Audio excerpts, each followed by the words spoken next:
This video, I'm not gonna do a kind of like my number 5 pick to my number 1 pick. I've picked a fragrance in each of the classic fragrance categories and kind of chose like my best in show. So there's a best aromatic fragrance in here, a best classic fougere, a best classic amber, kind of more in that vein. So I'm gonna start with my favorite classic chic fragrance for men, and that is Pour Monsieur by Chanel.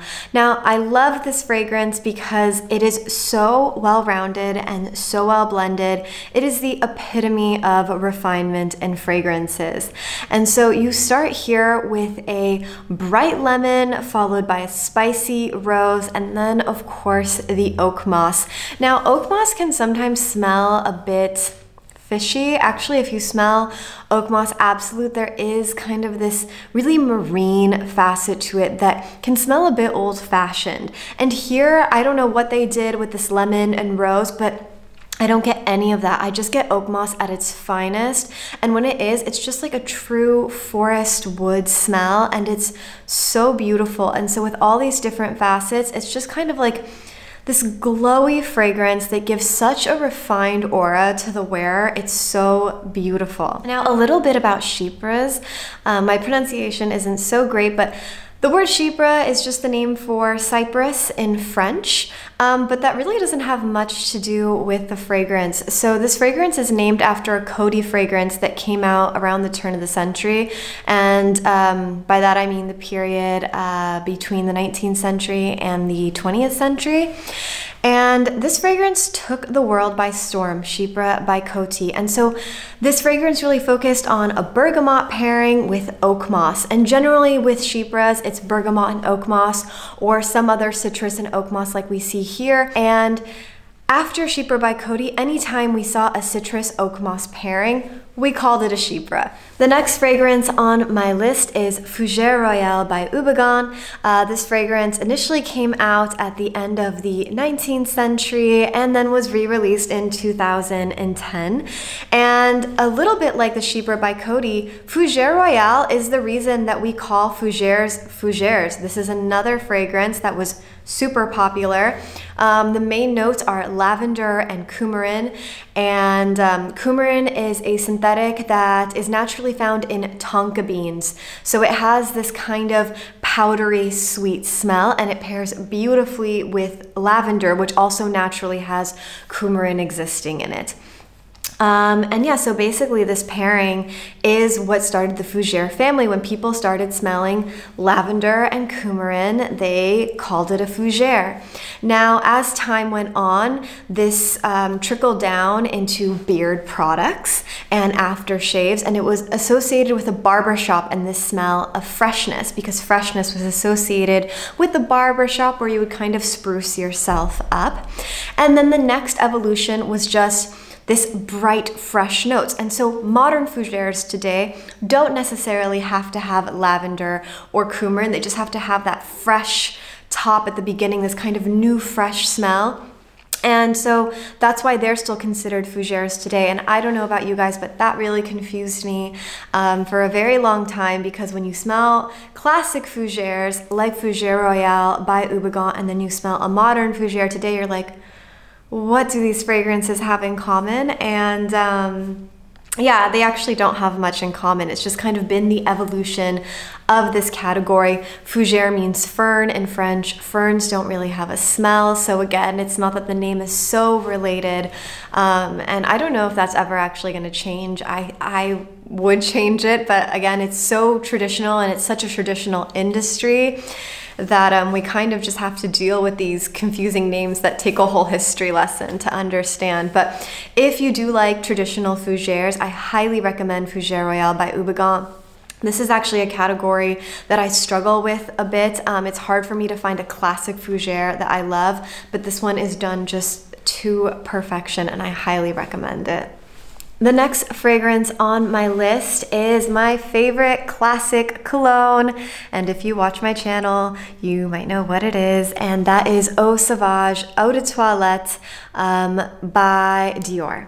So Eau Sauvage, very different from Sauvage. This is one of not one of the first colognes on the market. Cologne also has a long and crazy history with many people claiming they were the first people to make cologne. You have the monks at Santa Maria Novella saying they had the first cologne.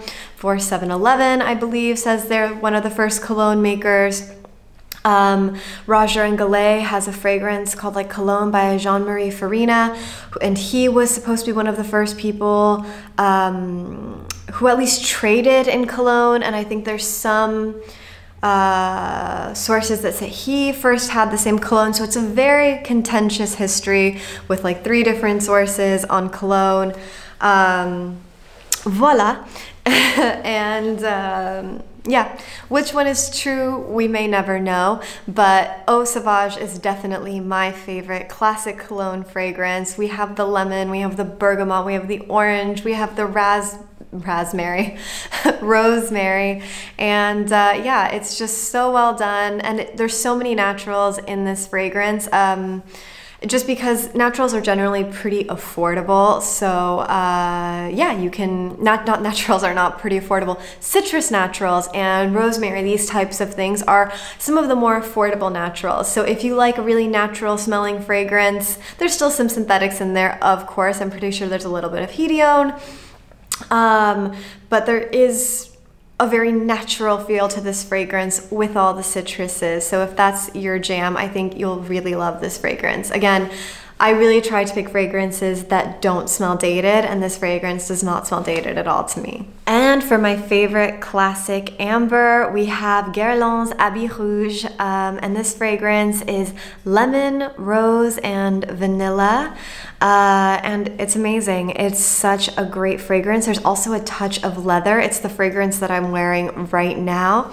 And at first, what I like about it is it's not a sweet or cloying vanilla. It's honestly not that feminine of a fragrance. I'm realizing I stole my boyfriend's bottle just to kind of like wear it and bask in it, and I realized this is not super unisex. I actually find it very masculine, which is funny because it is lemon, rose, vanilla. Those are all super unisex notes, but the leather in here really takes that vanilla and makes it a little bit dark. But again, not cloying, really not that sweet, really refined, very timeless. It came out in 1965, but there's nothing in this fragrance that smells dated to me. The last fragrance I'm going to be talking about is my favorite aromatic men's fragrance, my favorite classic aromatic men's fragrance, and it's Caron pour un homme, or pour un homme de Caron. And this fragrance is lavender and vanilla. It's a super aromatic lavender, really fresh, and then paired with a delicious vanilla. This fragrance is absolutely unisex. I also love wearing this fragrance. If you have to be a fan of lavender to like this fragrance because it's very lavender forward, and it's quite an aggressive green lavender, but again, there's a juxtaposition with the vanilla that makes it so enticing and so interesting. I get a really good aura of scent from this fragrance, and because it's just 2 very simple notes, it doesn't feel dated. It makes it really, really timeless. I don't know, there's something about this fragrance that I just want to be like taking a walk in the field while smelling it. It inspires you to get outdoors. It smells kind of outdoorsy, but again, still very classic, still very gentlemanly. And yeah, just a beautiful fragrance. It's been around since the 30s, which is mind-blowing to me.